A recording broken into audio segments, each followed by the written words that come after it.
All right, so I've learned that if you combine proactively reaching out to people who are predisposed to invest with you, and you use written materials to attract, and you do some speaking or at least video podcast work, and you combine those three, then things go a lot better than if you don't.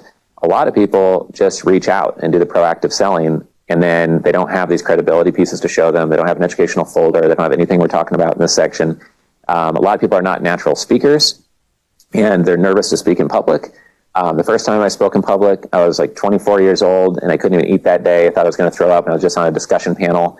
And I was at the European Business Summit in Belgium, and they had flown me out there. And I'm sure when I arrived, they were like, who is this kid? Like, who brought their son? But I had written like 500 articles on hedge funds on my blog at the time. And I'm sure they looked online, like, oh, this guy won't mess it up. He's written 500 articles. He's got a #1 blog. And so they flew me out there with my now wife, and not on my panel, but during that same 3-day conference, they had 3 prime ministers on stage. Like, I didn't belong there at all, right? And so I got real nervous and then got used to it. But if you're bad at speaking and you hate doing it, you could just record a podcast or be interviewed by someone else and just act like you're having a cup of coffee with a friend talking about what you do.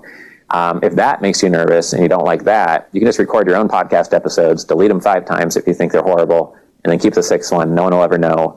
And then you can grow into having conversational cup of coffee podcast interviews. So you can then transcribe those interviews into articles, turn your articles into white papers, and never be good at writing, but because of those casual talks, have all the content you want. Then it makes you more confident about speaking because you can be more articulate about your ideas and combining them and communicating them clearly.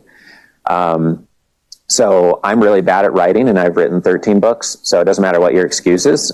You can get it done one way or another. At Harvard, I had a final paper due, and I had revised it several times, and I showed it to my TA, who was from the Czech Republic. Her first language was Czech, and she chalked it all up in red ink. And then her first question to me when they sat down, she's like, "Is English your first language?" And I was like, "Yeah, it is actually, And I've written a dozen books. So however bad at writing you are, you can hire somebody to help correct your writing.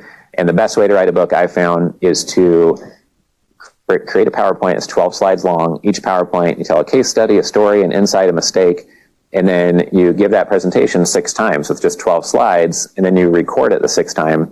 You upload it to rev.com, and for $1 a minute, they'll transcribe it, and then each PowerPoint slide is a chapter of your book, and now you have a 100-page book already drafted. You just have to do the transitions and then beef it up with a couple pictures or a diagram or a case study or a YouTube video you recorded.